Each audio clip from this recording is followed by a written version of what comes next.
It's been described as Malaysia's political Game of Thrones. 94-year-old Prime Minister Mahathir Mohamad's sudden resignation, only to be reinstated by the king, was widely seen as yet another spat with his designated successor Anwar Ibrahim. But before long, Mahathir and Anwar united again in an attempt to form a new government, only to find themselves both on the outside looking in as someone else. Muhyiddin Yassin was sworn in as Malaysia's 8th Prime Minister. So where did it all go wrong for Malaysia's political colossus, Mahathir? And what does it mean for the country?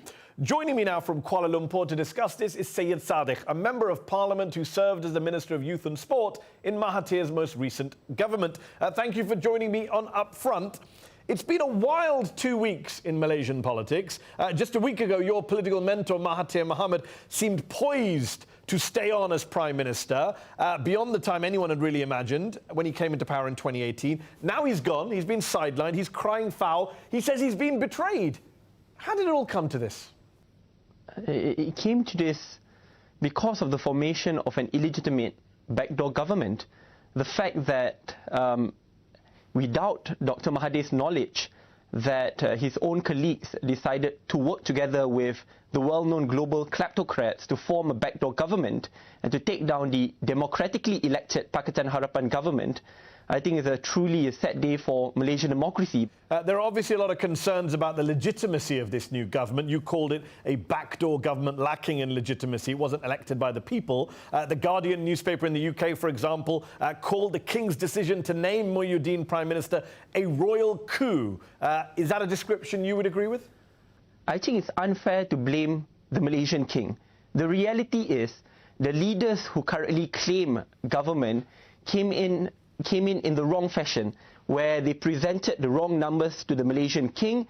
For an example, my party president claimed that I support him, that I signed the statutory declaration, including to Dr. Mahathir and Datuk Seri Mukris Mahathir. So when he presented the numbers to the Malaysian King, he claimed that he had 36 members of parliament supporting him among his party, but in reality that is not the case. But the Malaysian King did decide, and you're claiming that Muhyiddin doesn't have the support of majority of members of parliament, but the King decided he did, appointed him Prime Minister. Did Mahathir not see this coming? Did he miscalculate? How did this great tactician, who's been around so long, get outplayed by Muhyiddin? Is he out of touch? Is he just too old? I think it's just wrong for their side to claim that Dr. Mahathir was the architect of this move, and that's exactly what they wanted to do. They said that this move in the end is to protect Tun Dr. Mahathir Mohamad from continuous attacks from his own partners like Datuk Seri Anwar and DAP.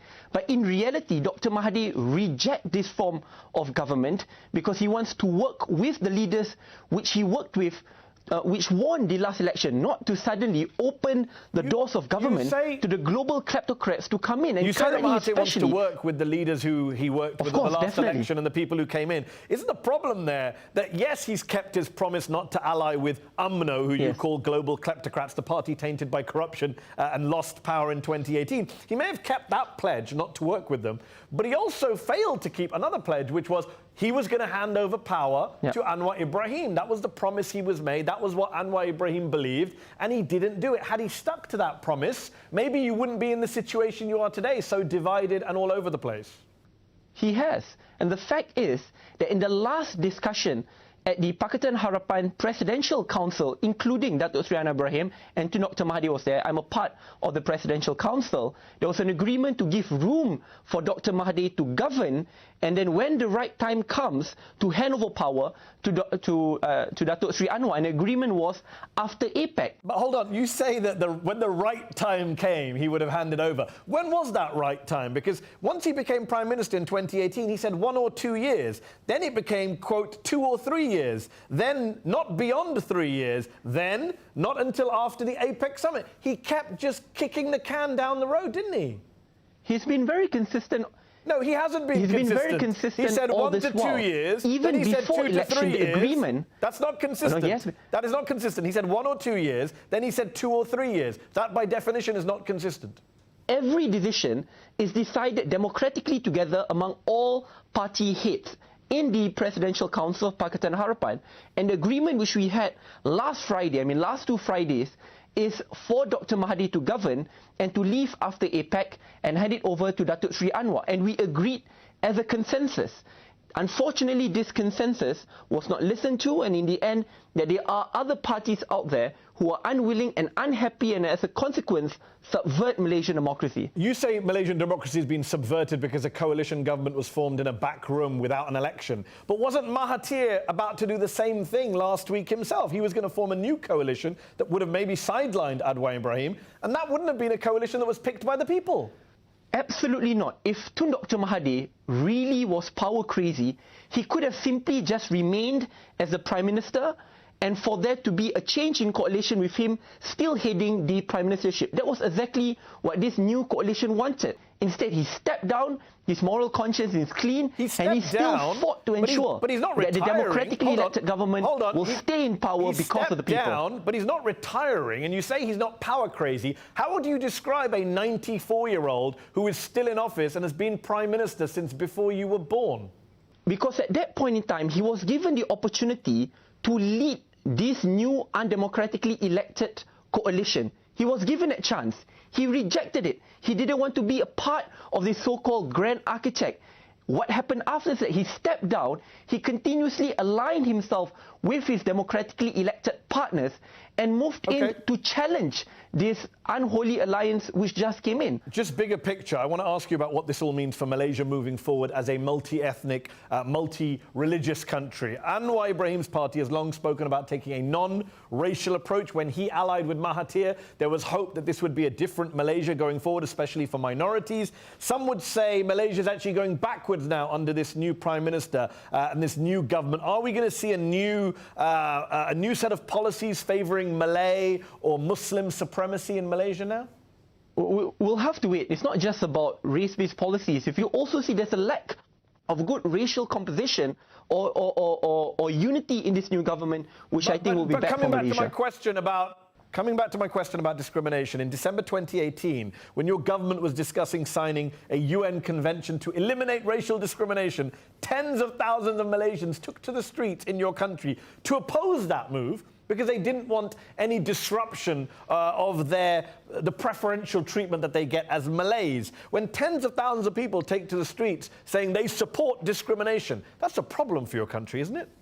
Exactly, and that's why we need to address it gradually but surely. Under Dr. Mahathir, it was the most diverse cabinet in Malaysian history. We had a lot more women representation. The Deputy Prime Minister was Datuk Sri Wan Azizah. A lot of the key cabinet portfolios were run by women. We had a lot more ethnic representation of ethnic minorities. Isn't the problem, though, that the undemocratic coalition, as you call it, is led by a Prime Minister who says he's Malay first rather than Malaysian back in 2010, and yet he's a senior member of your party. This is not somebody in your opposing party. This is a member of your party and was on your side until the other day. You can't just disown him now.